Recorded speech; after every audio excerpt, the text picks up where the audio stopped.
Greetings males and females, RealGoldChris's voice here, and today I want to ask you a question. Do you think the oceans in Minecraft are still boring, even after the update Aquatic, where you would think they would overhaul it enough to make it fun? Here are my thoughts on the update Aquatic oceans. While they are fun to explore, that exploration is limited by just how minimal there is to feature. Dolphins are useful for locating wrecked ships and treasures. Drowns are a fun way of getting one of the first unique weapons known as the trident. These, in my opinion, are the only two exceptions.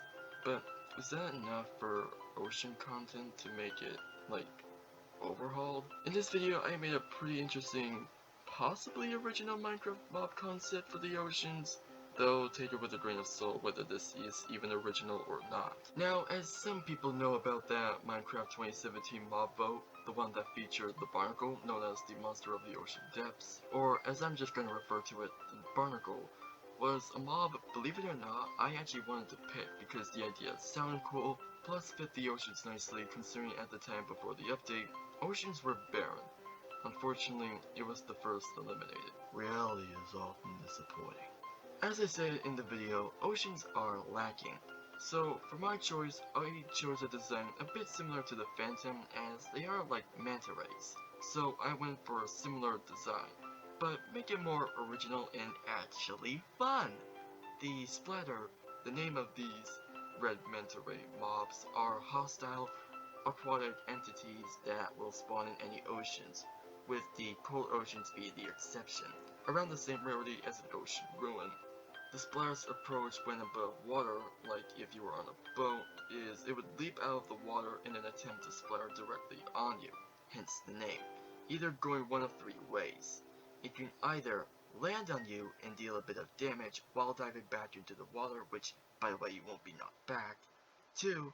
It can miss, but create a splash in the water that pushes your boat and slow it down. Or 3, if you're on land when the splatter lands on the surface, the splatter would result into flopping around like a usual fish and try to hop to the closest part of the water before suffocating.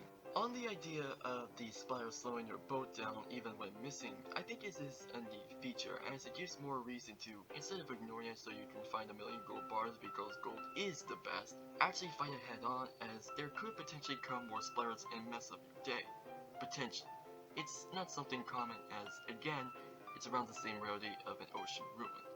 Additionally, to kind of make splatters more unique, considering Minecraft isn't interested in adding any dolphin jockeys, at least from what I know, I've opted for the splatter, so it's a drown while riding a splatter.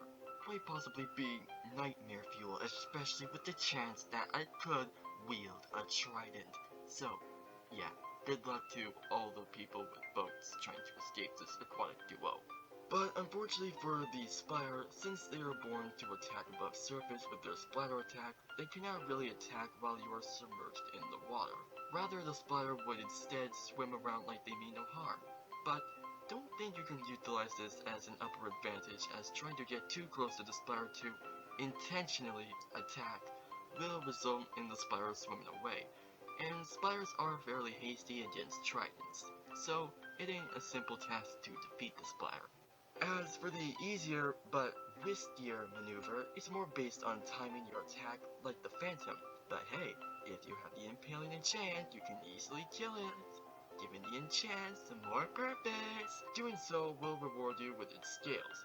Splatter scales specifically, these scales can allow you to craft 2 special items, the splatter chest and leggings. Aside from those two, let me know what you think the splatter scales could be useful for, aside from a few decoration blocks here and there like the splatter carpets, yada yada. But back to the topic before you get bored too quickly. The splatter chest would grant you the ability of the splatter, splattering any enemy you land on. The mechanic of preparing to splatter on an entity functions like how you would fly within Elytra, holding space as you fall. This idea could also benefit you for possible Minecraft maps featuring parkour, like you must land on an entity to get that boost in airborne height. I think it sounds both cool and beneficial for map and or parkour makers. The splatter leggings would allow you to jump higher out of the water like your dolphin, which could be useful in some scenarios, but again, another potential new way of parkour. The downside for both of these, however, is the splatter gear isn't essential for their durability, around the same as leather, and not gold because it is the best. Regardless, splatter lightings are a very useful way of traveling around the oceans if you don't have a boat. So, in conclusion, while the idea is like a phantom in some way or another, or more, I personally think it has a lot of features that make it actually a fun mob to engage. The splash attack mechanic, as I could see some contraption ideas being made or even as a parkour obstacle. Having a chance of a splatter jockey that actually sounds like something that can make ocean exploration terrifying, the splatter chest and leggings for both survival and map making benefits, and many more. Anyways, I hope you enjoyed this video. Let me know what you think of this mob concept and what your opinions and thoughts are, and I hope you're blessed with a golden day.